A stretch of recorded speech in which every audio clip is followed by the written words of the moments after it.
김용남 전 국회의원, 차재원 부산가톨릭대 특임교수, 최수영 전 대통령직 인수위 전문위원, 한민수 더불어민주당 대변인과 함께합니다. 안녕하세요. 어서 오십시오. 안녕하세요. 자, 앞서 언급대로 검찰의 이재명 민주당 대표에 대한 구속영장 청구에 이어서 법원이 체포동의 요구서를 검찰에 보내면서 본격적인 체포동의 절차가 시작됐습니다. 오늘은 이 부분부터 다뤄보겠습니다. 먼저 관련 영상부터 보고 얘기 시작하도록 하겠습니다. 민주주의와 법치주의가 윤석열 검사 독재 정권의 칼날에 무참하게 짓밟히고 있습니다. 윤 정권의 만행은 법치의 탈을 쓴 사법사냥이기도 하고 역사적인 오점이 될 매우 흉포한 행위라고 생각됩니다. 이걸 표적 삼아서 야당 대표니까 구속을 해야 되겠다고 구속영장에 써놓는 이런 황당한 나라가 어디에 있습니까? 어떤 권력도 국민과 진실을 이기지 못합니다. 이승만 정권의 조봉암 사법살인, 박정희 정권의 김영삼 의원 제명, 전두환 정권의 김대중 내란 음모 조작 사건까지 독재 권력은 진실을 조작하고 정적을 탄압했지만 결국 독재자는 단죄되었고 역사는 전진했습니다. 자, 김영남 의원님. 보신 것처럼 이제 법원이 체포동의안을 대검찰청에 보냈고요. 이제 법무부하고 대통령실 제가 거쳐서 이제 국회로 이제 넘어오는 그런 절차를 남겨두지 않았습니까? 네, 사실 뭐 법무부는 형식적으로 거치는 것이고요. 그리고 이제 대통령의 재가는 아마도 재가가 이루어질 것으로 예상이 되기 때문에 네. 형식적 절차를 거쳐서 국회에 넘어오면 국회 이제 보고 이후에 3일 이내에 본회의를 다시 열어서 표결을 거치게 되겠죠. 뭐 다른 체포동의안의 경우에도 동일한 절차를 거쳐서 처리가 됐었습니다. 네. 근데 그 전에는 국회에 체포동의안이 올라오면 이게 체포동의안이 국회에서 통과된다고 해서 바로 구속되는 게 아니잖아요. 그렇죠. 이게 네. 다만 법원의 영장 실질 재판을 받아봐라. 받아도 좋다는 의사표시를 국회에서 하는 거기 때문에 네. 뭐 21대 국회 초반도 그렇고 지난 뭐 19대나 20대의 그 경험에 의하면 체포동의안이 국회에서 통과되는 경우가 꽤 많았습니다. 네. 왜냐하면 억울하면 법원 가서 영장 재판을 통해서 혐의 유무에 대해서 다퉈봐라 이런 취지로 통과시키는 경우가 많았는데 네. 지난번 이제 더불어민주당의 노웅래 의원이 반대가 그러니까 부결이 161표가 나오면서 체포동의안이 부결이 됐고 그렇죠. 네. 이번에 이재명 대표에 대한 체포동의안도 민주당에서는 부결시키겠다라는 취지로 이야기가 오고 가고 있습니다. 근데 네.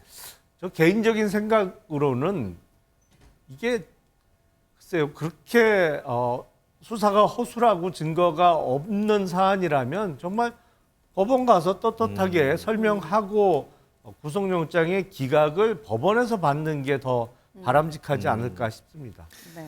한민수 대변인. 이제 체포동의안이 국회로 넘어오면 이제 국회에서 이제 표결을 진행을 하지 않습니까? 그런데 보니까 민주당에서는 다음 주 그러니까 23일하고 24일 본회의가 어떻겠냐 이런 제안을 했어요. 이렇게 이른 시간에 그것도 이틀 연속 이렇게 본회의를 제안하는 이유가 있을까요? 왜냐하면 이제 보고가 되면요, 네. 막 김 의원님 말씀대로 24시간 이후 그렇죠. 72시간 내에 이제 표결 절차가 있으니까 지금 잡혀 있는 본회의가 여야간 합의된 게 24일로 알고 있습니다. 네. 그래서 24일이기 때문에 이제 그 전에 23일이 가능하면은 23일 날 보고를 하고 24일 날 잡혀 있는 다른 법안 처리할 것도 좀 있거든요. 그날 같이 처리하면 어떻겠는가가 우리 쪽 원내 쪽 생각이었던 것 같습니다. 네. 그래서 제안을 했고 거기에 대해서 이제 국민의힘은 아마 이제 국민의힘 원내대표 쪽에서는 그 전당대회 일정이 있는 것 같습니다. 그렇죠. 그래서 그 일정 때문에 24일 날에서 뭐 27일 정도 하자는 또 제안을 해서요. 그거 가지고 뭐 다음 주 초에도 시간들이 있기 때문에 이제 실제로 체포동에 국회 넘어오면은 또 본회의까지는 뭐 이틀 정도랄지 시간이 있을 겁니다. 하루 이틀 시간 있으니까 여야 원내대표가 협의를 하면은 그래서 날짜를 잡으면 될 것 같습니다. 네. 자, 차재원 교수님. 그런데 이제 오늘 이재명 대표 SNS를 보니까요. 네. 학교 폭력 문제를 언급하면서 개선 노력하겠다 이런 얘기를 했어요. 네. 당연히 지금 상황에서는 뭐 이런 검찰에 대한 이런 비판 이런 것들이 올라올 줄 알았는데 학교 폭력 얘기를 뜬금없이 한 이유가 있을까요? 아무래도 그러니까 지금 이재명 대표 입장에서는 자신의 정정의 한 가운데 있지만 그러니까 자신이 야당 대표로서 국정, 특히 민생을 챙기겠다는 그런 의지는 내가 어떠한 상황에 있어서도 민생을 챙기겠다. 나름대로 일종의 분리대응 그런 차원이겠죠. 네. 그동안 이 사실 사법 리스크에 대한 대응 자체가 이재명 대표가 다 오롯이 그거였지만 그러니까 그 일종의 집중하는 것이 아니라 나름대로 국민들이 먹고 사는 문제가 사실 상당히 심각한 상황이잖아요. 네. 그런 측면에 있어서 제1야당으로서의 그 나름대로 책임감을 다하겠다. 내가 어떠한 상황이 있더라도 민생을 챙기는 부분에 소홀히 않겠다는 의지를 드러낸 것이 아닐까 하는 생각도 들고 또 한편으로는 오늘 우리가 지금 첫 주제부터 지금 이재명 대표의 사법 리스크를 이야기하고 있지만 정작 네. 본인은 사법 대응에 대해서 난 그만큼 자신 있다는 것을 애둘러서 이야기하고 싶었던 것이 아닐까라는 생각이 듭니다. 네. 이제 체포동의안이 국회로 오게 되면 공은 국회로 넘어가게 되는데요. 과연 캐스팅 보트 역할을 하게 될 정당들의 생각은 어떨까요? 먼저 목소리 듣고 오시겠습니다. 께서 직접 이 체포 동의안을 가결시켜달라고 얘기를 하지 않는 이상은 제 전망은 민주당의 의석만으로도 충분히 이 안이 부결될 것이다라고 봅니다. 근데 아까 말씀드렸다시피 그렇게 되면 온전히 또 이재명 대표와 민주당이 그 부담을 떠안는 방식으로 이 1년 내내 그 정쟁의 도가니에서 저희들이 벗어나기 어렵고 국회가 뭐 제대로 굴러가겠습니까? 그런 여러 가지 걱정들이 많습니다. 이재명 체포동의안 무기명 투표합니다. 이런 것도 당론으로 할까 말까 고민한다는 자체가 좀 굉장히 섬찟합니다. 한 국회의원이 체포해야 될지 말지는 헌법과 양심에 따라 결정하는 거 아닙니까? 이걸 당론이라는 옥새로 죄고 있다. 저는 섬찟합니다. 변한 건 아무리 생각해도 조정은이 아니라 민주당이다. 이재명 대표의 체포동의안 통과 여부, 저희가 여러 차례 전망을 좀 해봤습니다만 그동안 부결 가능성에 좀 많이 무게가 실리지 않았습니까? 최수영 의원님, 네. 변함 없으신지요? 저도 사실은 현실적으로 보면은 민주당에서 지금 이탈표가 나오기가 어려운 상황이라고 보여집니다. 왜냐하면 지금 바로 직전에 지금 어저께 국회에서 굉장한 규모의 또 집회를 하지 않았습니까? 그래서 네. 제가 보기에 지역위원장들까지 총동원 시킨 걸로 봐서는 단일도의 일체의 어떤 그런 전선의 이탈도 있어서는 안 된다 이런 생각을 한 것 같은데 네. 지금 지적한 대로 바로 이겁니다. 근데 이걸 당론으로 정하기에는 매우 부담이 커요. 말하자면 조정훈 의원 얘기한 대로 이게 국회의원의 어떤 그 헌법상의 다 개개인이 헌법기관인데 네. 여기에 대해서 당론으로 투표를 하라? 그 국회의원의 직위와 권능을 다 그건 무시하는 거 아닙니까? 네. 그렇게 되면 역풍이 불 수도 있으니까. 지난번에 노웅래 의원 때도 당론으로 정하지 안 않았기 했죠. 때문에 이제 묵시적 당론을 이번에도 안 할 가능성이 좀 묵시적 높긴 당론을 하죠. 하는데 사실상의 당론을 권유하는 거죠. 지금 구조를 놓고 보면 국민의힘이 115석이고 정의당이 6석, 그다음에 시대전환이 1석. 그러니까 지금 말하자면 122표이기 때문에 민주당에서 28만 이탈해서 오면은 가결이 될 수 있는데 네. 28표 이게 사실 원내교수 단체를 뛰어넘는 숫자 아니겠습니까?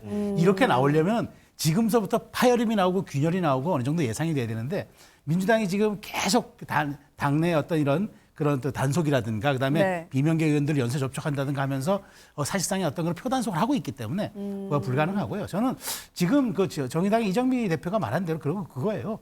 그 이재명 대표가 이 사안에 대해서 누구보다도 잘 알고 있는 당시의 인허가권자고 본인도 법조인이기 때문에 늘 이게 정말 검찰의 삼류 소설이고 창작도가 떨어지는 아주 정말 하찮은 소설이라고 얘기하면 가서 입증을 하면 되죠. 이것이 얼마나 허구에 차는 건지. 근데 그 손쉬운 방법을 놔두고 네. 어쨌든 표결이라는 어떤 국회의 제도를 올라타는 거는 결국은 본인이 난 나가지 않겠다라는 그 영장실질심사에 나갈 수 없다라는 그런 표현이기 때문에 그동안 불체포 특권을 그렇게 얘기했던 분으로서 이게 앞뒤가 맞는 말일까라는 의구심을 갖는 국민들이 많겠죠. 사실상 당론이다라고 말씀을 해주셨는데 한민수 대변인님 앞서서 민주당이 본회의 표결을 좀 빨리빨리 속전속결로 하고 싶은 이유에 대해서 말씀을 해주셨는데 일각에서는 이거 좀 빨리 처리해서 표단속을 해야 되는 건 아니냐 이렇게 보는 시각들도 있거든요. 여기에 대해서는 어떻게 생각하세요? 그렇지는 않고요. 왜냐하면 좀 전에 말씀하신 대로 국회의원 한 분 한 분이 다 개개인이 헌법기관인데 표단속이라는 표현이 저는 의원들한테는 좀 맞지 않다고 생각합니다. 다 판단을 하고 뭐 정의당 의원들도 저렇게 판단하듯이 조정훈 의원도 하듯이 민주당 의원분들도 다 판단을 하는데요. 근데 저희가 이제 최근 들어 특히 이제 구속영장이 청구가 된 다음에 지금 영장이 다 알려지지 않았습니까? 그 네. 내용들을 우리 이제 국회의원들이 다 보면서 이구동성으로 하는 얘기들이 저도 같이 뭐 회의 때 들었는데 네. 너무 부실하다. 뭔가 너무 부족하다.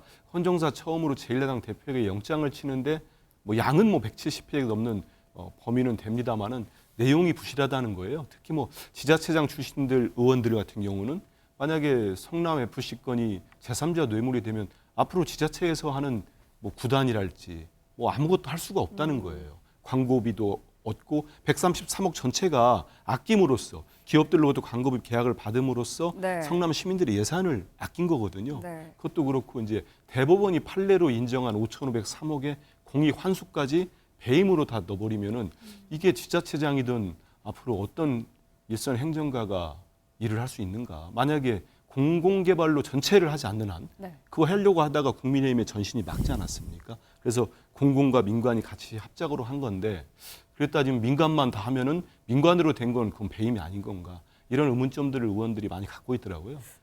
그리고 특히 이제 그 회의 때 이재명 대표가 입장이 담긴 이제 그 자료도 나갔습니다. 그런 것들 보고 의원들 모두가 이거 좀 과도하다. 영장 청구문을 볼수록 좀 부실하고 부당하다는 생각을 합니다. 그렇기 때문에 아까 최 의원님 말씀하신 이제 규탄대회 할 때 네. 이른바 이제 방송 나와서 이제 뭐 가결 투표 얘기하셨던 의원들도 다 오셨어요.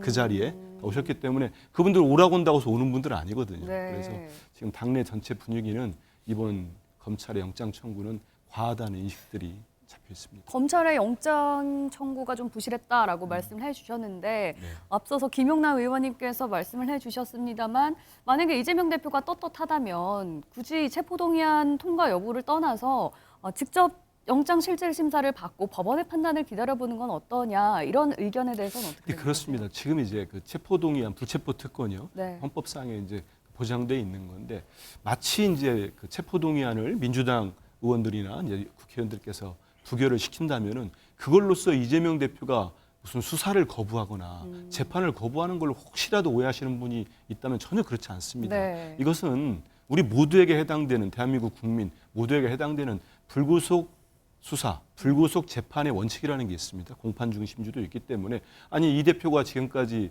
증거를 인멸했습니까? 아니면 도망의 우려가 있습니까? 그리고 그 세 차례나 소환 조사를 다 받았거든요. 그리고 지금 체포동의안이 부결이 되더라도 재판은 다 이루어지게 돼 있습니다. 네. 수사도 이루어지는 거고. 그리고 이 대표는 재판정에 가가지고 치열한 법리 다툼과 무혐의를 입증해낼 거고요. 그렇기 때문에 이거하고 그걸 또 동일시해가지고 마치 떳떳하지 못하기 때문에 그렇다. 이렇게 보는 건 좀 과도한 것 같습니다. 네.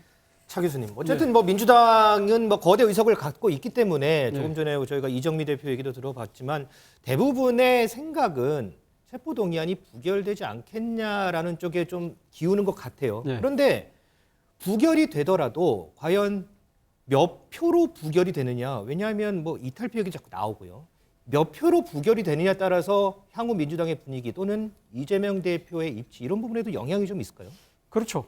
아무래도 그러니까 지금 28표라고 이야기를 했잖아요. 그러니까 만약에 이탈표가 그에 육박한다든지 뭐 그럴 가능성은 크지 않다고 하지만 그래도 누가 봐도 한 10표 정도 이탈했다고 한다면 상당히 또 분란의 소진이 있을 수 있겠죠. 그럼에도 불구하고 저는 사실 이탈표는 이번엔 거의 없을 거다는 생각이에요. 왜냐하면 앞서도 뭐 여러분들 말씀하셨지만 일단 지금 이재명 대표를 둘러싼 여러 가지 수사에서 결정적인 한 방이 없어요. 일종의 다 정황 증거고 또 이 관련된 증인들이 이 증언을 했다고 하더라도 그것이 소위 말해서 카드라는 전문 증언이잖아요. 네. 그리고 여전히 지금 증언이라고 핵심 증언이라고 할 수 있는 김만배, 정진상, 김용은 자신의 입장을 그대로 고수하고 진술을 번복하지 않았거든요. 네. 그리고 또 하나는 지금 윤석열 정부의 국정 운영 스타일이에요.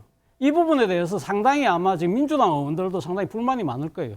지금 정부가 출범한 지 10달이 넘었는데 단 한 번도 야당을 야당답게 대우를 하지 않았다는 거예요. 그렇기 때문에 이런 상황에서 야당 대표에 대한 구속영장 청구 자체가 상당히 정치적 목적, 정치적 의도 때문에 행해졌다는 그러한 식의 생각들을 상당히 공유할 수밖에 없는 그런 상황이기 때문에 이러한 상황에서 민주당 의원들 입장에서는 첫 번째 구속영장 이 청구에 대해서 동의할 가능성은 저는 상당히 낮지 않을까라는 생각이 듭니다.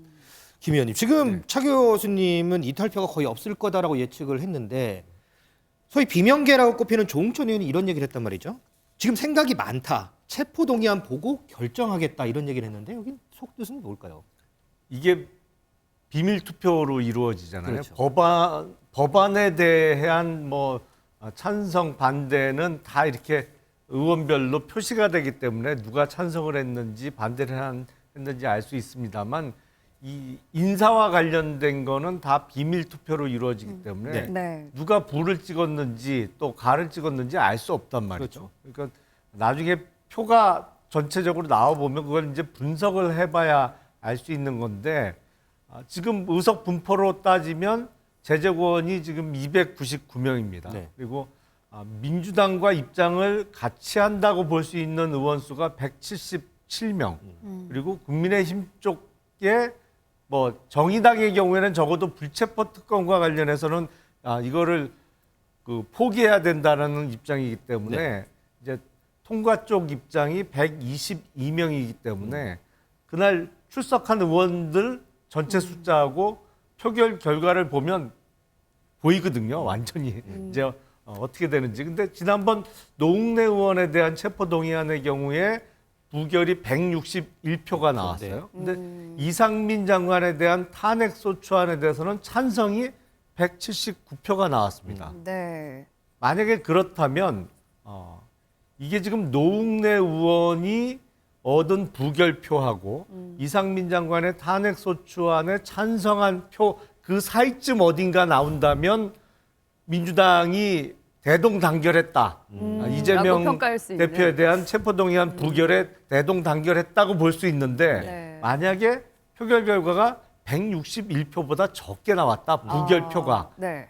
그러면 확실히 이재명 대표의 거취와 관련해서 당대표를 계속 이렇게 당대표의 사법 리스크를 당이 끌고 가는 게 맞냐. 이재명 대표가 빨리 어느 순간에는 당대표로서의 얼굴에서 좀 페이드 아웃해야 되는 거 아니냐라고 생각하는 의원이 숫자가 세지겠죠. 일각에서는 막 분당 얘기까지 나오고 있던데 이건 좀 너무 나간 얘기일까요? 어떻게 전망하세요? 체포동의안 표결 결과로 바로 분당이 이루어질 것 같지는 않고요. 네. 제가 보기엔 내년 이재명 4월 대표만. 총선을 앞두고 이 총선을 앞두고가 정당 내에는 에너지가 가장 끌어올릴 때거든요. 네. 그러다 보니까 이재명 대표의 거취 여부와 관련해서 분당의 움직임이 나올 수는 있겠죠. 지금 이재명 대표가 총선권을 쥐고 있기 때문에 만약에 부결되면 또 그 총선 공천권이 계속 가져가잖아요. 그것 때문에 의원들은 움직이기 쉽지 않을 거다라는 전망도 있던데. 각자 입장이 다 틀리겠죠.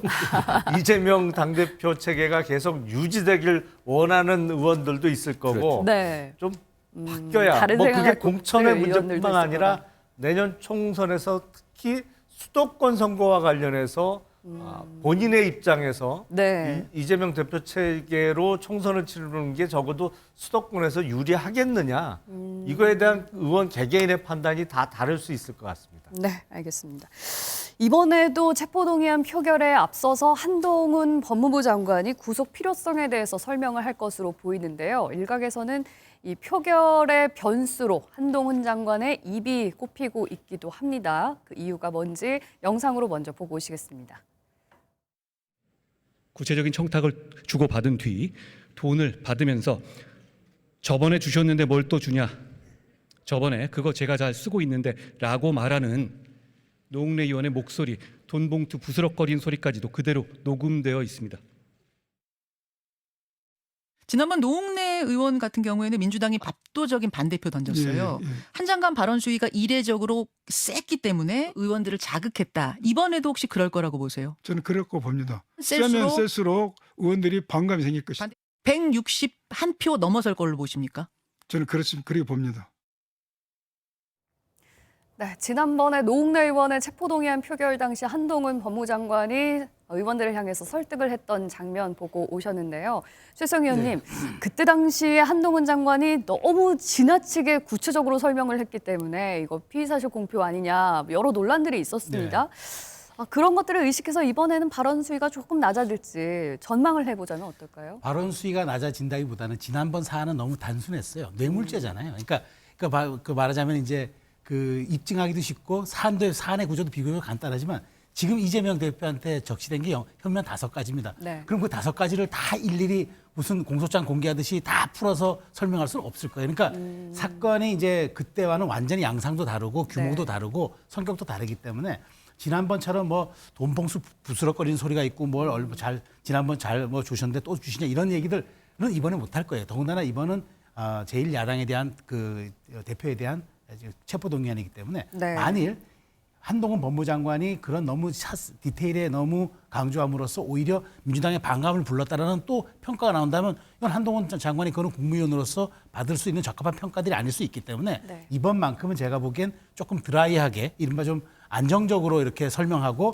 그다음에 그 규범 내에서 크게 벗어나지 않는 선에서 설명할 것이다라고 저는 예측을 하고요. 네. 그다음에 어쨌든 한동훈 장관의 저렇게 발언 하나하나에 따라서 표결에 영향을 받는다라는 그런 지난번 분석이 나왔기 때문에 네. 이번에 한동훈 장관이 다시 그 평가에 들어가는 거는 본인의 여러 가지 입장을 위해서도 그것은 별로 적절한 일이 아니라고 판단할 수가 있어서 이번만큼은 저는 제가 보기에 그 제1야당 대표에 왜 이렇게 혐의를 받는지에 대해서 조목조목 깔끔하게 네. 군더더기 없이 정리해서 일목요연하게 설명해 주는 건 필요하지만 너무 디테일함을 자극해가지고 그것을 다 마치 그 국회 본회의장에서 까발리는 듯한 그런 네. 모습들은 오히려 제가 보기에 이번에 한동훈 장관이 택할 수 있는 그런 스탠스는 아닐 것으로 저는 전망합니다. 참 궁금한 건데 하미수 대변인. 지난번에 왜 정청래 최고위원이 한 장관 땡큐 하는 발언들 기억이 나거든요. 실제로 한 장관 발언 때문에 찬성 생각했다가 마음 돌린 의원들 진짜 실제로 있었어요. 어때요? 저는 직접 듣긴 했습니다. 듣긴 했는데 특히 국민의힘 의원 중에서도 좀 있다는 얘기까지 나오더라고요. 왜냐하면은 그 뭐 동료 의원에 대한 뭐 그런 동정심 그걸 떠나가지고 사실 당시 노웅래 의원이 한 2차례 정도 조사를 받았습니다. 근데 한동훈 장관이 그 국회 와가지고 되게 좀 전에 말씀하신 대로 피해사실 공표라는 논란까지 생길 정도로 자세한 내용을 얘기했거든요. 네. 그러다 보니까 노웅래 의원이 바로 이제 반박하는 입장문을 냈는데 내가 이렇게 출두에 조사받을 때 이런 내용 전혀 없었다. 조사할 때도 묻지 않은 얘기를 가지고 일방적으로 발표를 해버리면 내 입장, 나의 방어권은 어떻게 되느냐 이런 얘기까지 했거든요. 네. 현장에서 있었던 많은 의원들이 돈봉투 부스럭거리는 소리에 정말 실소를 넘어서서 좀 분노하는 의원들 좀 있더라고요, 실제로. 그래서 아마 노웅래 의원 가표를 던지려고 했던 의원들 중에도 한 장관의 이제 구체적인 그런 피의사실 적시랄지 어떤 제안 설명을 듣고 마음을 바꾼 분도 있는 것 같습니다. 언론인들도 많이 이렇게 보고 있고요. 근데 제가 듣기로는 한동훈 장관이 이번에 더 자세하게 더 길게 하려는 움직임이 있다는 그런 얘기들이 들리더라고요. 뭐 언론인들 그래요? 통해 가지고 들리는데 저는 뭐 한 장관이 평소 이제 국회 와서 이렇게 여러 가지 기자들 질문이랄지 의원들 간의 질답에서 보이는 태도나 성정을 보면은 충분히 그럴 가능성이 있다고 봅니다. 근데 그런 모습들이 우리 국민들 특히 지금 뭐 민주당 의원뿐만 아니고 많은 의원들께서 이번 구속영장 이미 어차피 다 돌아다니고 있으니까요. 다 읽어본 분들이 이 정도 구체적으로 입증이 안 되는 거 가지고 장황하게 말은 많이 써놨지만 이 대표에 대한 입증이 없는 상태에서 영장까지 치고 또 한 장관이 또 오셔가지고 지난번처럼 뭐 이상한 표현들 써가면서 이 대표 야당 대표 공격하는 모양새를 띈다면 그 역시 반감을 가져오거나 비판을 받을 수 있겠다 이런 생각이 듭니다.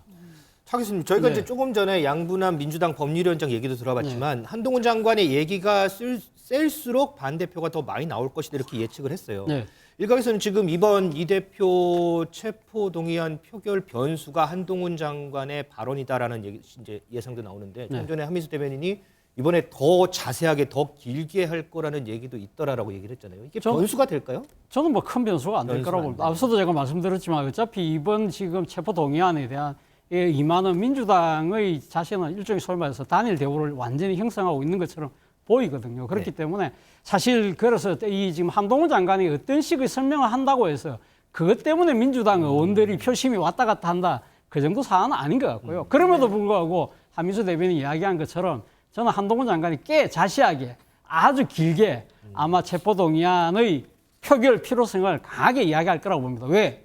지금 우리 헌정사상 처음으로 제1야당에 대한 구속영장을 청구했잖아요. 그렇죠. 네. 이 사안 자체가 상당히 정치적으로 엄중하잖아요. 그런 상황이기 때문에 왜 그러면 이 헌정사상 최초의 일을 할 수밖에 없었는가를 국민들을 상대로 설득을 해야 된다는 거예요. 그리고 또 하나는 어차피 지금 이 검찰 수사 단계는 저는 이제 끝났다 생각하거든요. 결국은 지금 재판에서 모든 것이 진위가 이제 가려질 건데 그걸 앞두고 지금 야당이든 지금 뭐 이재명 대표도 자신의 여러 가지 항변 내용을 상당히 길게 소명을 했잖아요. 마찬가지로 이 이 검찰 입장에서도 법무부 장관의 입을 빌어서 왜 우리가 수사를 하고 구속영장을 할 수밖에 없었는지 일종의 여론 싸움의 전쟁이거든요. 그 싸움에서 이 고지를 빼앗기지 않겠다는 자세로 아마 저는 임할 거라고 봅니다. 그렇기 때문에 아무래도 이 사안의 엄중성 그리고 범죄가 어느 정도 소명됐다. 그리고 사실 증거인멸의 우려가 높다. 뭐 그것이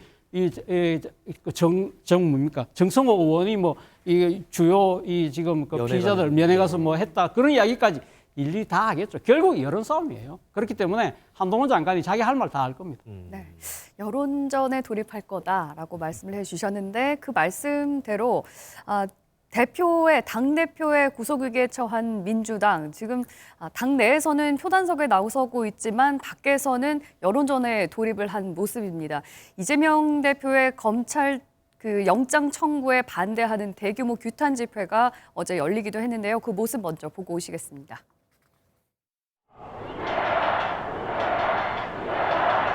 검사 독재, 야당 파괴, 민주말살 규탄한다.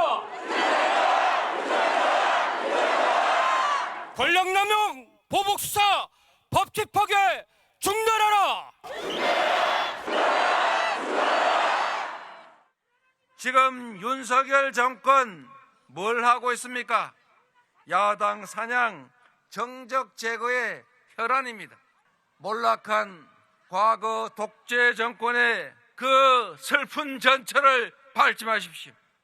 그깟 5년 정권 뭐 그리 대수라고 이렇게 겁이 없습니까? 네, 지금 민주당의 반발이 커지면서 거의 그야말로 총집결하고 있는 상황이거든요. 김영남 의원님, 예. 지금 상황 어떻게 보고 계신지요? 저런 장면 자체가 법치 파괴 아닐까 싶습니다. 사실은 이번 영장 청구된 혐의는 이재명 민주당 당 대표로서 어떤 행한 행위하고는 아무 상관이 없는 거거든요. 그러니까 성남시장으로 재직 중에 본인의 인허가권을 이용해서 뭐 제3자 뇌물이라든지 아니면 그 업무상 배임 행위를 저질렀느냐, 이게 이제 의혹의 핵심인데 그 저런 게 바로 이제 지난번 민주당 전당대회 전부터 염려가 됐던, 만약에 이재명 당대표가 되면 개인에 대한 사법 리스크를 온전히 다 당이 떠안아야 되는 상황이 지금 벌어지고 있는 거라고 보입니다. 네. 저게 다른 나라에서 과연 가능할까 싶은 생각도 들어요. 이 사안은 야당 대표에 대해서 구속영장을 왜 치냐, 이렇게 민주당은 얘기합니다만 제1야당의 대표임에도 불구하고 구속영장을 치지 않을 수 없는 사안이다. 저는 이렇게 생각을 합니다. 왜냐하면 사안이 워낙 중하니까요. 그래서 제1야당의 대표가 됐다고 해서 이거를 구속영장을 안 치고 진행을 한다? 아니면 수사를 뭐 살살 한다? 아니면 지연 수사를 한다?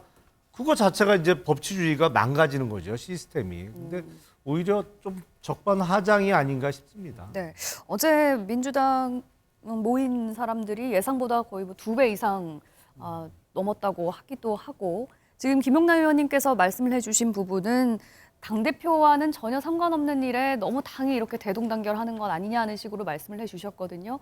오히려 이렇게 되면은 개인의 사법 리스크를 당이 떠안아야 될 수도 있는 그런 부담이 생길 수도 있는데, 민주당으로서는 이 부분도 걱정하지는 않을 수 없을 것 같거든요.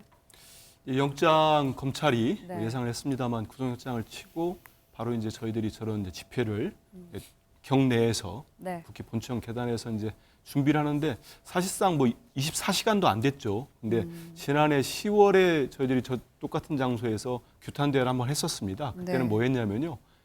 정말로 이 정부 들어가지고 헌정사 처음이 상당히 많은데, 그때도 제1야당 당사를 국회 국정감사 기간 중에 압수수색을 들어온 게 처음이었거든요. 네. 연이틀 2번 돌았죠, 연이어서. 네. 2번 돌아. 그때 그걸 규탄하는 집회를 했는데, 이번 집회는 상당히 저희도 깜짝 놀랐던, 저 개인적으로도 많이 모였습니다. 그거는 이제 전국에 있는 지역위원장과 국회의원 그리고 당직자들, 네. 이렇게까지 모두가 당원들까지 뭐 마음속에 정말 이번 영장 청구랄지 최근의 일련의 검찰 수사가 진행되는 것에 대한 분노가 정말로 커지고 있지 않는가 이런 생각이 들고요. 네. 저 모이라고 한다고 모이고 그렇게 쉽지 않습니다. 저건 자발적으로 마음이 움직이기 때문에 오는 거고 저는 뭐 아까 김 의원님처럼 말씀할 때 규탄 대회에서 한 의원께서 말씀하신 내용이 생각이 납니다. 이분이 네. 검사장 출신입니다. 검사 출신이에요. 검사장 출신인데 딱 그런 말씀을 하더라고요. 규탄사에서 여러 가지 몇 개 사례를 얘기하는데 친박 중진 의원이 네. 박근혜 정부 때 검찰로부터 엄청난 수사를 받았답니다. 이제 이 검사장 출신 의원이 말을 하는 거예요. 그러면서 이 친박 중진 의원이 한 얘기가 있답니다. 검찰 정말 무섭더라. 없는 죄를 만들어내더라. 정말 이렇게 조사받으면 나 같은 사람도 이렇게 당하는데 일반인들은 배견할 재간이 없겠더라. 이런 말씀, 이런 취지의 말씀을 규탄사를 하시는 것 보면서 많은 생각이 들었습니다. 많은 국민들도 느끼실 겁니다. 지금의 이제 검찰이 정당한 수사를 하고 있는지 이런 부분들 생각한다면 이게 무슨 이재명 대표가 성남시장 경기도지사, 성남시장 때 있었던 행정의 문제로 정말로 이게 어떤 이재명 대표의 개인적인 엄청난 부정부패가 드러났다면 당연히 이렇게 할 수 있겠습니까? 그렇지 않습니다. 네. 지금까지 과정들을 보면은 전혀 그렇지 않기 때문에 우리가 규탄하고 비판하고 그럴 네. 수밖에 없다고 생각합니다. 최승 의원님, 지난번에 민주당이 이제 장외 투쟁에 그렇죠. 나서지 네, 않았습니까? 나섰죠. 네. 그래서 이번에 어쨌든 다시 이재명 대표에 대한 구속영장이 청구됐을 때 다시 한번 장외투쟁에 나서지 않겠느냐라는 관측도 그렇죠. 나왔어요. 그런데 이번에 보면 이제 국회 울타리 안에서 규탄대를 했어요. 민주당 내부에서도 장외투쟁 얘기는 아직은 없는 걸로 좀 알려지는데 왜 그런 건가요? 그 2주 전 그때 토요일 날에 여기서 방송할 때 그때 바로 장애 집회를 그렇죠. 숭례문에서 하지 않았습니까? 그때 저희들이 뭐라고 했냐면 이 분명히 뭘 해도 국회 안에서 해야지 밖으로 나와서 한다는 건 이게 국회 권능을 포기하는 거고 국회의원이 국회에서 얘기해야지 민생이 그러면 민생 같은 법안들이 남대문에서 만들어집니까? 장외에서 만들어집니까? 그러니까 이거는 민주당의 자기 모순이고 정말 자가당착이기 때문에 이거는 이제 그때 많은 분들이 비판을 했죠. 그러니까 이제 민주당에서 이재명 대표에 대한 이런 이야기들 가지고 장외까지 나가서 국민과 직접 이렇게 규탄대를 하는 게 맞냐?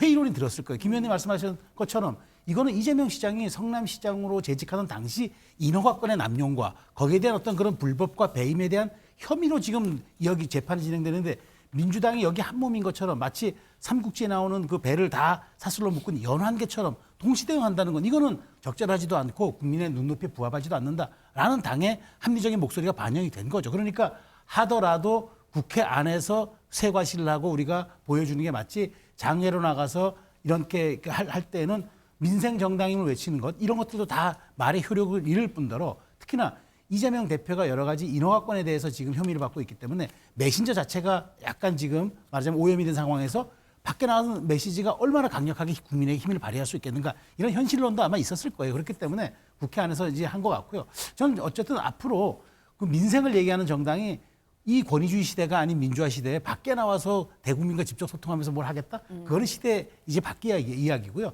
지금의 검찰권이 그렇게 과거처럼 군사독재 시절처럼 남용되는 것도 아니기 때문에 저는 이런 부분에 대해서 적절한 비판의 수위는 야당 대표에게 지금 영장이 쳤기 때문에 야당 입장에서 할 수는 있으나 과도한 선을 넘는 대응은 오히려 총선을 앞둔 국민의 역풍을 부를 수 있고 특히나 중도 성향의 주유권자들은 여기에 대해서 반응하지 않을 가능성이 매우 높다고 저는 생각합니다.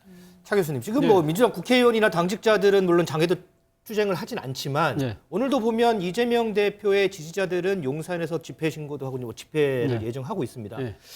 자, 이재명 대표가 지역위원장들에게 이제 친전을 보냈는데 여기를 보니까 내용이 맞서 싸워달라 이렇게 호소를 했거든요. 이 얘기는 우리는 장외투쟁을 못하지만 지금 지지자들이 장외에서 집회를 하는 것처럼 그렇게 장외투쟁을 해달라 이런 호소인가요? 아니면 다른 의도가 있는 건가요? 뭐 그런 뜻도 담겨 있겠죠. 뭐 본인 입장에서는 그러니까 원내에서만 이렇게 대응하기도 쉽지 않은 상황이기 때문에 그러니까 지금 그러니까 지금 국회 밖에 있지만 그러니까 지금 이 당이 처한 위험을 상당히 오롯이 좀 자기 일처럼 느껴서 좀 적극적으로 대응해달라는 뜻인데요. 저는 앞서도 아까 말씀드렸지만 지금 사실은 그 민주당 의원들이 이 사안을 바라보는 거에 대해서는 똑같이 엄중하게 받아들이고 또 뭉쳐 있는 것 같아요. 자, 그렇다고 한다면 저는 약간은 지금 그 이재명 당대표 입장에서 본인이 친전을 보내고 뭐 여러 가지 행위들을 합니다만 저는 좀 극적인 정치적인 터닝을 좀 할 필요가 있지 않나 하는 생각이 들어요. 어떤 터닝이냐면 지금 당내에서는 지금 체포동의안 넘어오면 다 지금 거의 부결시키자는 걸 똘똘 뭉쳐 있지만 본인이 만약에 국회 본회의에 이제 그렇게 보고되고 난 뒤에 내가 출두하겠다. 검찰에 출두해서 내가 한번 법의 심판을 받아보겠다고 극적으로 터닝을 하는 것이 어떨까라는 생각을 해봤다는 거죠. 왜?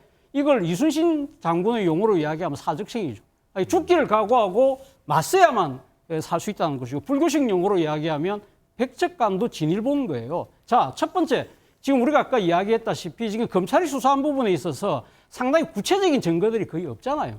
그리고 오늘 민주당이 무슨 이야기를 했냐고 한다면, 지난번 대장동 개발에서 공익사업 이익이 5,503억이라는 것을 냈다는 것을 대법원이 확정 판결한 거 있다고 이야기했어요. 자, 이런 좋은 증거들을 갖고 내가 상당 대장동 개발하는 데 있어서 배임행위하지 않았다. 그 이야기할 수 있는 것이죠. 그리고 아까 이야기한 것처럼 구체적 증거 없잖아요.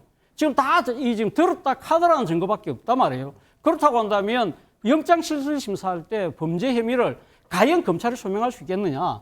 그리고 지금 정언들도 있지만 정언들이 소위 말해서 이재명 대표의 표현에 의하면 검찰에 포박된 정인들이 자신들 살기 위해서 말을 바꾼 거, 네. 그것이 유일한 증거라고 지금 주장을 하고 있잖아요. 그런 부분도 있고, 또 하나는 뭐냐면 사실 이번에 만약에 지금 체포동의안이 부결되고 나면 그럼 검찰이 포기하나요? 그럼 지금 백현동, 변호사비, 네. 대북송금 줄지러 올 거 아니에요. 그럼 계속적으로 방탄 프레임 속에 스스로 빠지는 거예요. 본인이 만약에 지금 나가서 이번에 영장실질심사에서 기각을 시키게 되면 네. 본인 정치적 승리를 거두잖아요. 물론 발부될 수도 있죠. 발부될 수 있지만, 그러나 발부된다고 해서라도 지난번 서욱 전 국방부 장관, 그리고 네. 김홍희 전 해경청장 같은 경우는 구속영장 실질심사에서 구속영장이 발부됐지만 며칠 뒤에 구속 적부심을 통해서 다시 또 석방돼서 지금 이 풀려난 상태에서 재판을 받고 있거든요. 네, 네. 자, 이런 여러 가지 변수들이 남아있다는 거예요. 그리고 무엇보다도 중요한 부분이 그거라는 것이죠. 그러니까 나의 정치적 생명 때문에 위험을 빠뜨리지 않고 내가 정말 정정당당하기 때문에 나는 죽기를 각오하고 법의 심판대에서 내가 한번 도전해서 한번 내 스스로 한번 돌파해 보겠다는 그런 의지, 그런 부분에서 만약에 구속이 된다 하더라도 저는 상당히 국민적인 여러 가지 동정 여론에 의한 정치적 후폭풍이 사실은 검찰에게 갈 가능성이 더 높다고 봐요. 그런 정도의 생각을 한다면 저는 정치적으로 그런 승부수를 던지는 것이 네. 소위 말하는 민주당 내에서 많은 사람들이 이야기하는 바보 노무현의 정신과도 저는 부합된다고 생각해요. 그럼 민주당 대변인 입장에서 지금 차지원 교수의 이 생각은 어떻게 생각하세요? 네. 차 교수님이 막 여러 가지 의견 내셨는데요. 아무튼 잘 여러 가지 상황 좀 보겠습니다. 아니, 방법은 두 가지가 있습니다. 그러니까 24일이 됐던 27일이 됐던 본회의에 체포동의안이 올라왔을 때 네. 이재명 대표가 이거 통과시켜 달라. 내가 법원 영장재판에 가서 나의 무고함을 입증하고 기각받아서 오겠다 할 수도 있고요. 네. 아니면 지금이라도 가능한 방법은 이거 국회 표결 붙이지 말고 네. 임시 국회가 2월 28일자로 끝나거든요. 네. 현역 국회의원의 불체포 특권은 회기 중에만 있는 겁니다. 네. 내가 3월 1일 이후에 법원 영장재판에 출석할 테니 네. 이번 임시국회 회기 중에 이거 표결 처리하지 말아달라 하면 되는 거예요. 방법은 얼마든지 있습니다, 사실은. 네. 그러니까 2019년에 비슷한 사례가 있었잖아요.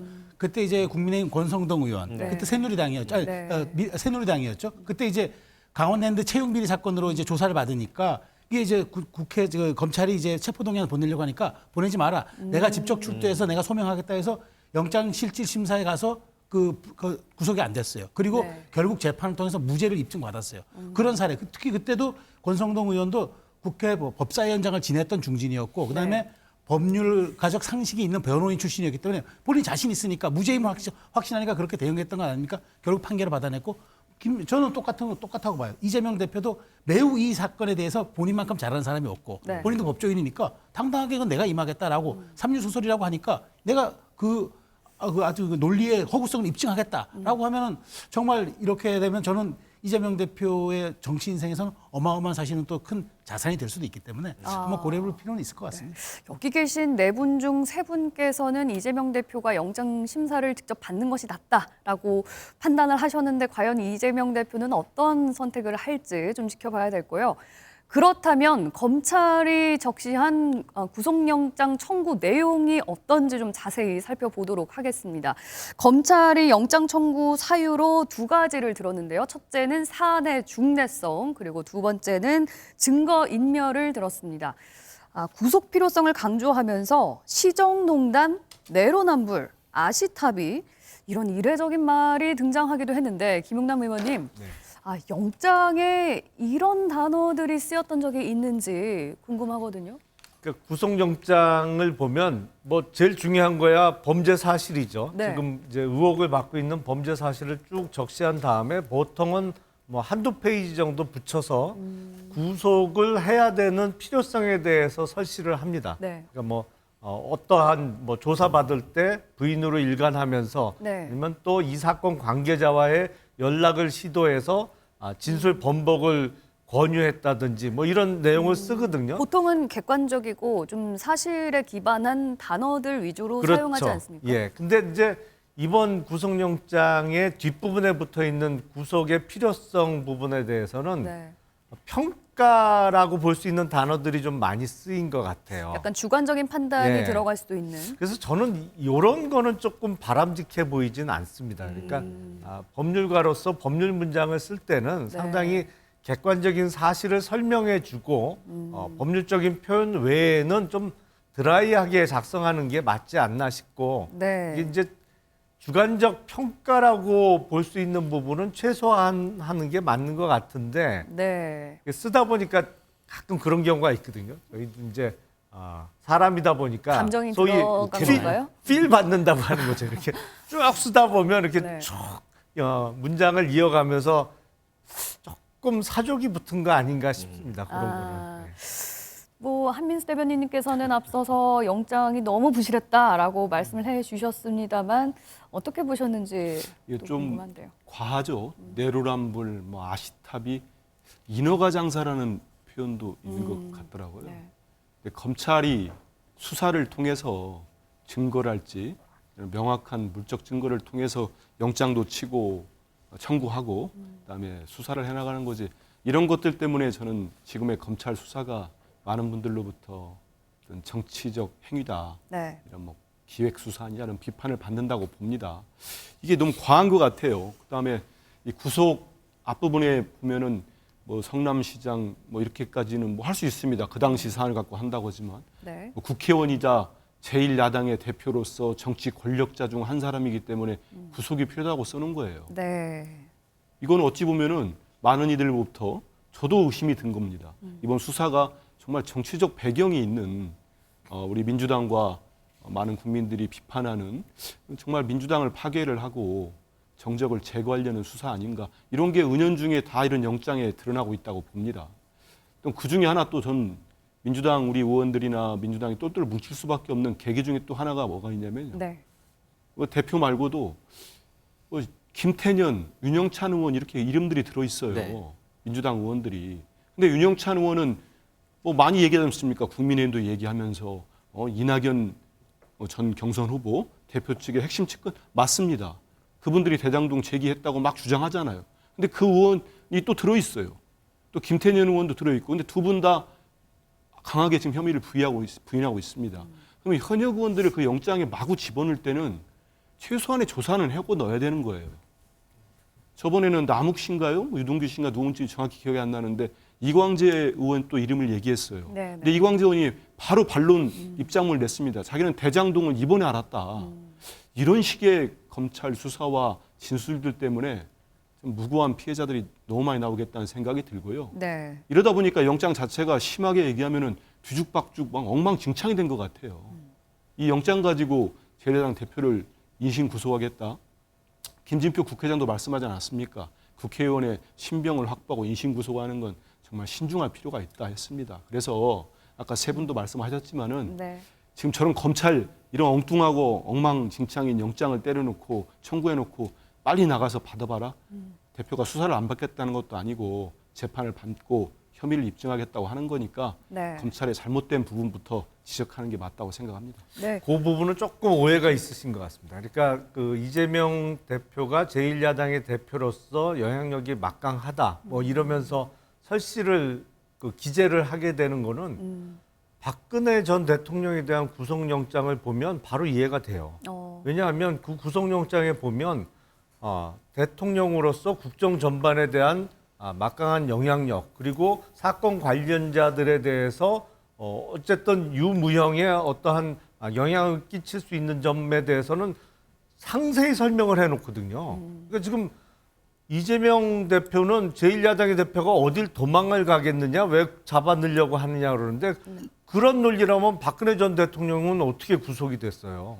그리고 그건 구속영장의 구속의 필요성을 설명하면서 그만큼 권력이 막강한 자리에 있기 때문에 증거인멸의 가능성이나 이런 것을 설명하는 그 내용일 뿐이지, 그러니까 제1야당의 대표라 잡아넣겠다 이건 전혀 아니거든요. 네.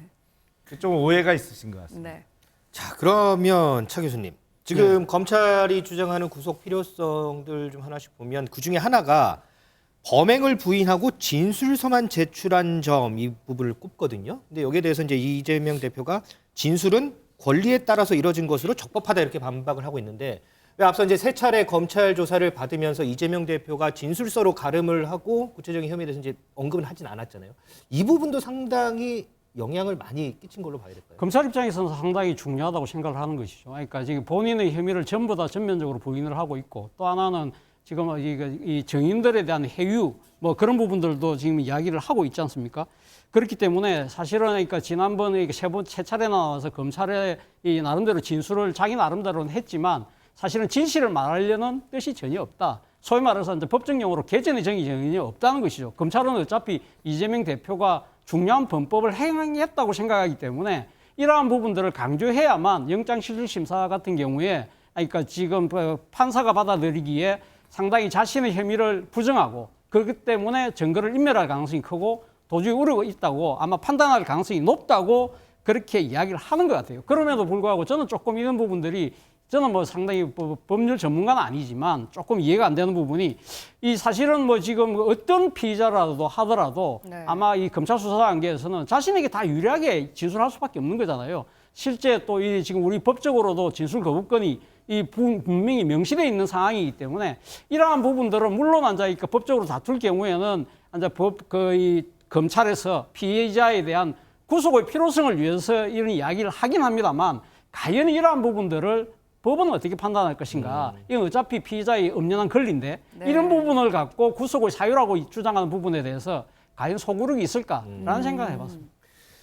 최승현 의원님. 지금 어쨌든 대통령실에서는 지금 이재명 대표 구속영장 청구에 대해서 공식적인 입장은 내놓지는 않고 있어요. 그런데 익명의 대통령실 고위 관계자 발언이 보도되면서 이게 논란을 좀 듣고 있는데, 구속영장 청구는 한 번으로 끝나지 않을 것이다, 이런 발언이에요. 자, 대통령실의 고위 관계자 발로 이런 발언들이 보도된다. 이거 어떻게 좀 보세요? 그렇죠.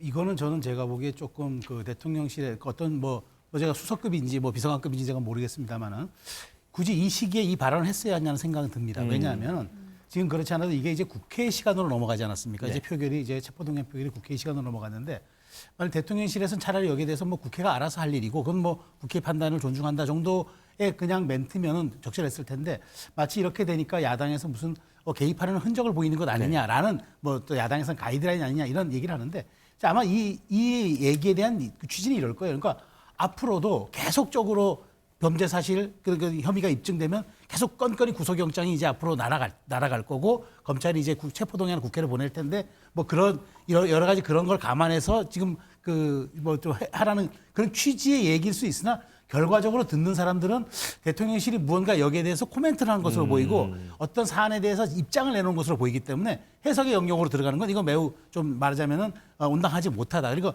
특히나 시기적으로도 이제 이 체포동의안이 이제 국회 시간으로 한 일주일간에 이제 처리가 될 텐데, 네. 만약 대통령실이 여기에 대한 입장을 내는 것으로 본다 그러면은 저는 제가 보기에는 이거는 조금 타이밍적으로도 그렇고 뭐 물론 이제 익명의 코멘트이기 때문에 누구나 적시할 수는 없겠습니다만은 저는 제가 보기에 굳이 이런 것을 했어야 했을까라는 그런 아쉬움은 듭니다. 그러면 이 발언, 이 보도된 발언에 대해서 대통령실이 공식적으로 해명을 해야 된다고 보세요?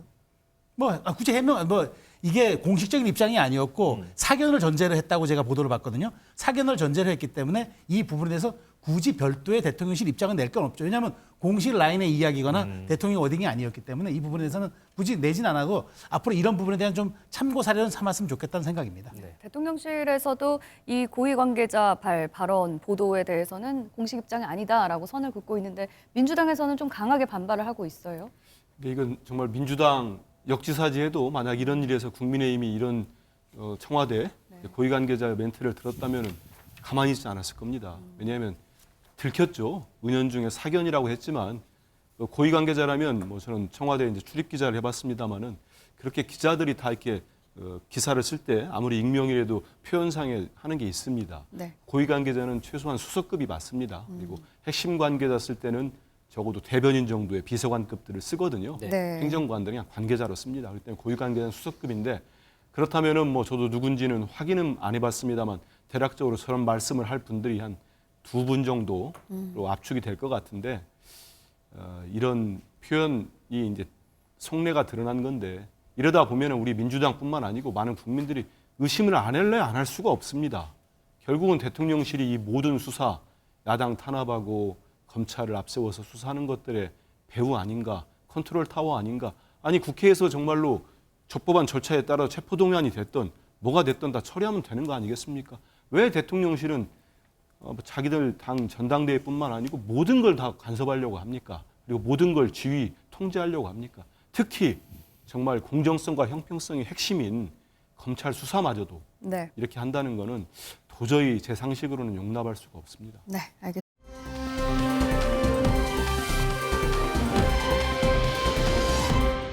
수사와 관련해서 대장동 로비스트 역할을 했던 화천대유의 대주주죠. 김만배 씨가 다시 구속이 됐습니다. 관련해서 영상 보고 이 얘기 나눠보겠습니다. 김만배 씨, 양심 선언하세요. 양심 선언. 은닉 혐의 인정하시죠? 50억 클럽을 로비 목적으로 은닉하신 거예요? 이재명 대표 측에 보낼 돈도 있습니까? 네, 지난해 11월에 김만배 씨가 구속기한 만료로 석방이 됐다가 이번에 다시 수감이 된 건데요. 이재명 대표의 관련 수사에 또 변곡점이 될지 관심이 쏠리고 있습니다. 김용남 의원님, 김만배 씨의 진술 태도가 달라질 가능성이 있을까요? 어떻게 보세요? 이 구속 만기로 이제 석방이 됐다가 잠깐 설명을 드리면 이제 그 1심 재판에서는 최장 6개월까지 구속 상태에서 재판을 진행할 수 있습니다. 네. 근데 대장동 사건이 워낙 복잡하고 재판도 길어지다 보니까 6개월을 다 채워서 구속 만기로 석방이 돼 있다가 네. 이제 불구속 상태에서 이루어진 내용으로 다시 구속이 된 거예요. 그러니까 네. 앞서 기소가 된 거로 다시 구속할 수는 없고 새로운 범죄 사실로 그러니까 대장동의 범죄 수익 약 340억 원 정도를 숨겨두려고 했다는 거하고 타인으로 하여금 이제 증거를 숨기도록 이제 교사를 했다는 등등의 혐의로 다시 구속이 됐는데 김만배 씨는 대장동 사업으로 인해서 돈을 제일 많이 번 사람이잖아요. 그러니까 김만배 씨 입장에서는 가장 중요한 건 자신의 돈을 지키는 일이거든요. 근데 이재명 대표와의 공모 관계를 인정하게 되면 가장 큰 치명적인 약점이 이 대장동으로 인해서 벌어들인 약 8천억 정도의 수익이 다 범죄 수익으로 잡힐 가능성이 있어요. 그러다 보니까 김만배 씨는 끝까지 자기 입장을 고수할 가능성은 커 보입니다. 근데 이번에 이제 원래 맞은데 또 맞으면 아프잖아요. 근데 구속돼 있는 상태로 계속하면 그럭저럭 뭐 적응도 하고 지낼만 한데 석방돼서 나와서 좀 자유롭게 지내고 좋은 것도 먹다가 또 구속되면 더 힘들어지는 법이거든요. 그래서 본인이 지켜야 될 재산이 워낙 많은 점하고 이제 또다시 이제 석방됐다 구속돼서 더 힘들어지는 점하고 어느 쪽에 무게추가 실릴지는 좀 두고 봐야 될 것 같습니다.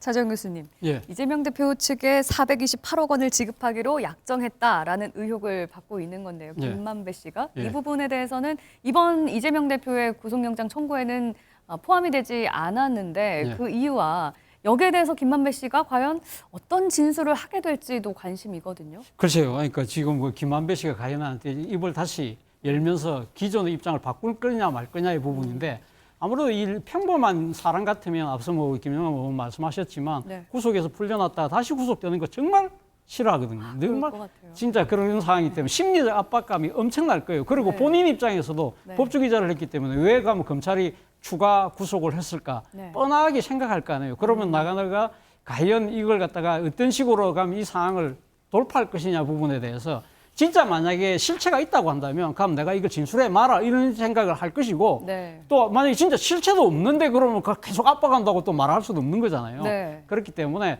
제가 지금 예단하기는 힘들지만 상당히 아마 지금 김만배 씨 입장에서는 일생일대 최대의 지금 뭐랄까요 아주 그 번민의 시간에 아마 서 있다. 들어가고 있지 않을까 하는 생각은 드네요. 네. 자, 헌정사 처음으로 이뤄진 제1야당 대표에 대한 구속영장 청구 이번 한 주 가장 이슈가 됐던 얘기라서 저희가 좀 장시간 얘기를 좀 나눠봤습니다.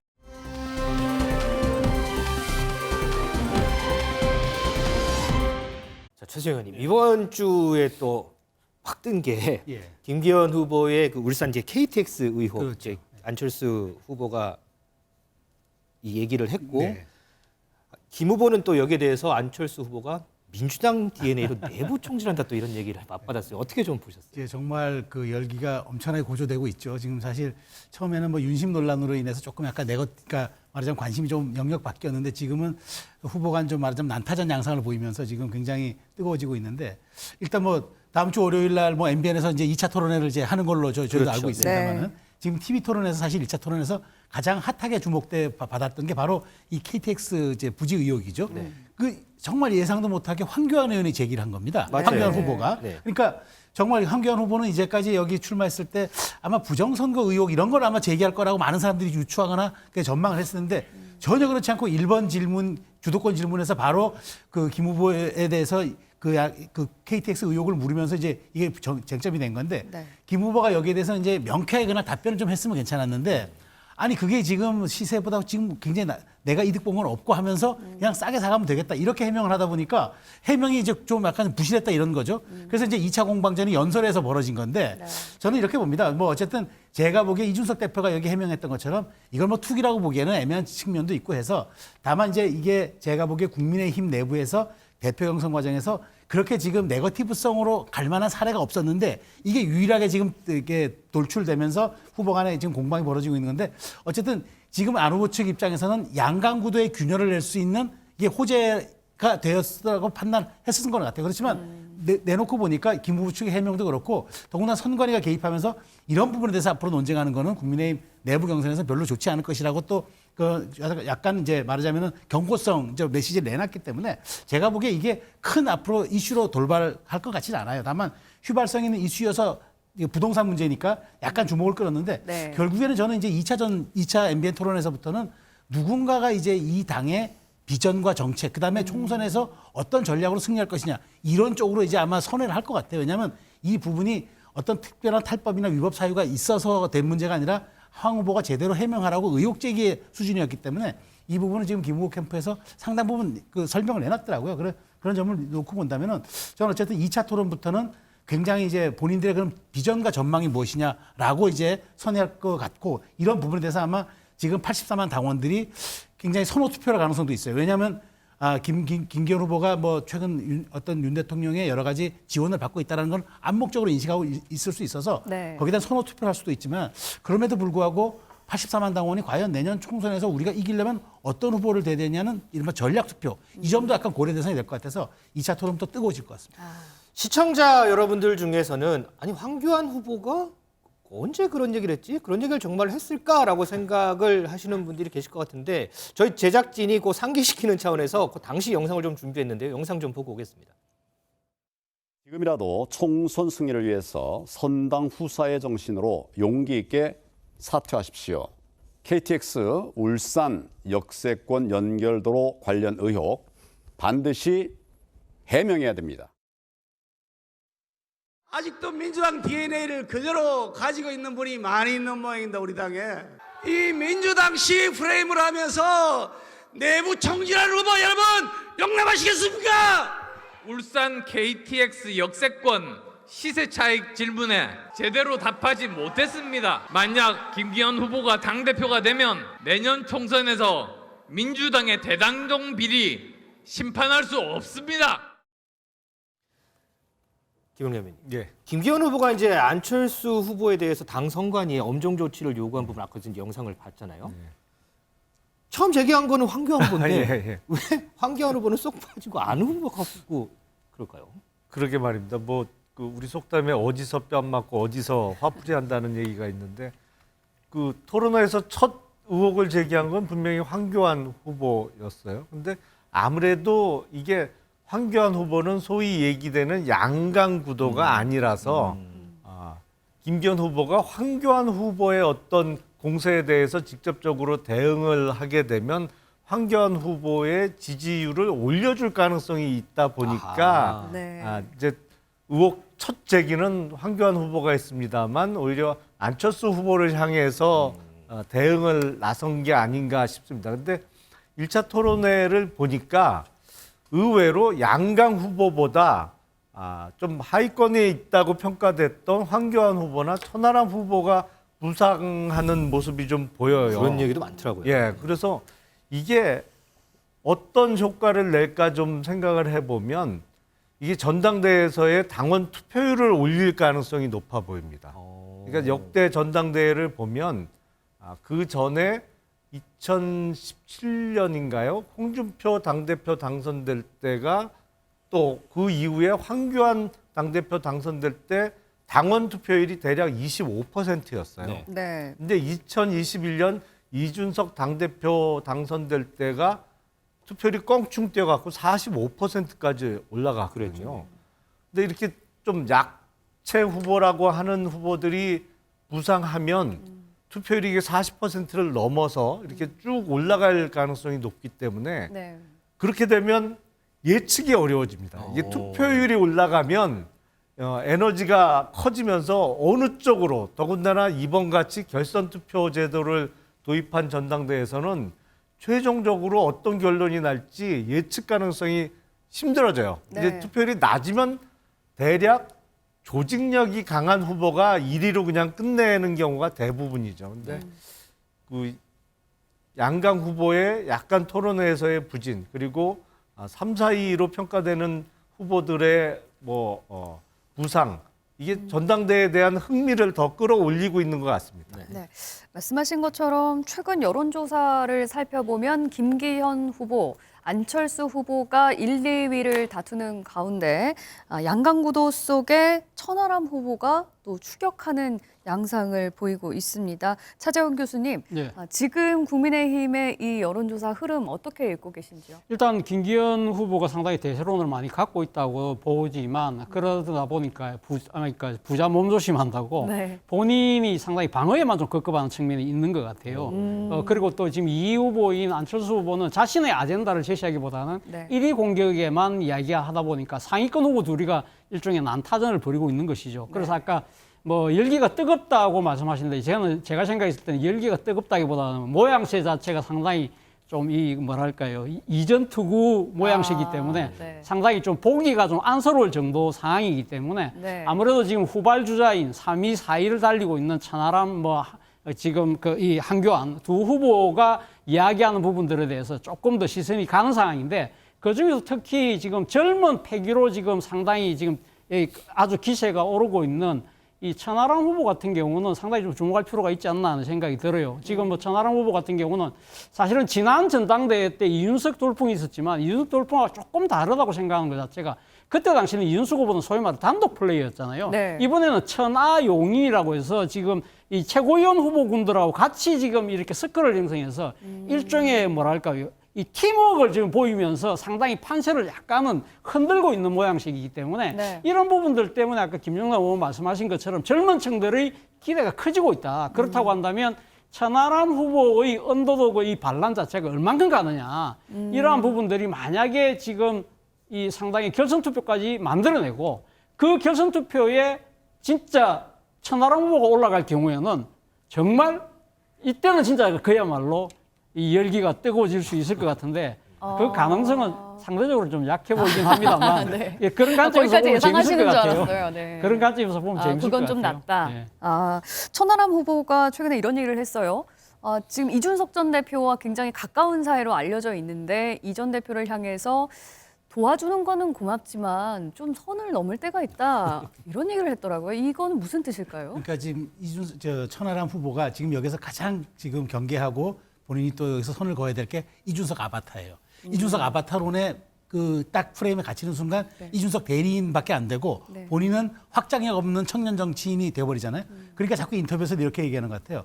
이준석이 마라탕이라면 나는 짜장면이다. 네. 이준석은 좀 독하고 매운맛이지만 나는 두루두루 다 끌어안는 건 대중적인 짜장면 맛이다. 대중적 맛이다. 이렇게 지금 자꾸 이른바 선을 넘는 그렇지만 네. 또 현실적으로 부정할 수 없는 건 이준석 대표가 자기가 대표 취임 이래 모집됐던 그 당원의 그 말하자면 지원을 또 생각 안 할 수는 없고 그들의 투표를 또 이끌어내야 되는 또 현실적 처지가 있는 상황에서 네. 그렇다고 이준석으로 바로 대치되는 바로 대입되는 그 평가는 또 본인이 유리하지 못하고 이런 또 경계선을 타기 위해서 이준석 대표와의 전략적인 어떤 그런 관계 설정에 매우 좀 선을 긋는 것 같은데 네. 그럼에도 불구하고 지금 최고위원 청년 최고위원 포함해서 4명 이른바 천하람 그다음에 허은하 그다음에 김용태 그다음에 이제 이기인 이렇게 4명이 한 묶음으로 가고 있다는 사실은 또 사실은 캠페인에서도 드러나고 있기 때문에 천하람 후보가 그럼에도 불구하고 어떻게 이 가운데서 자기의 정치적 색채를 보이면서 이준석 대표가 조금 더 차별성을 보일 수 있는가 이게 관건일 것 같아요.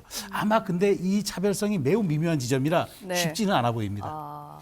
한민수 대변인, 예. 뭐 요즘에 뭐 신경 쓸 게 참 많으시잖아요. 뭐 그럼에도 불구하고 보면 옆당 이제 얘기니까 잘 보실 것 같은데 천하람 후보가 이렇게 약진을 하잖아요. 그러면 누가 제일 타격을 받을까요? 다 알잖아요, 우리.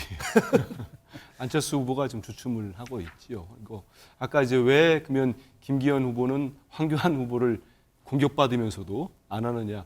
나중에 이제 결선 생각하겠죠. 여러 가지 이제 연대랄지 이런 생각하고 있는 건데 저는 김기현 후보한테 한 말씀 드리고 싶은 게 본인 그 울산 KTX 역세권인가요? 의혹 받으면 그거 해명하면 되지.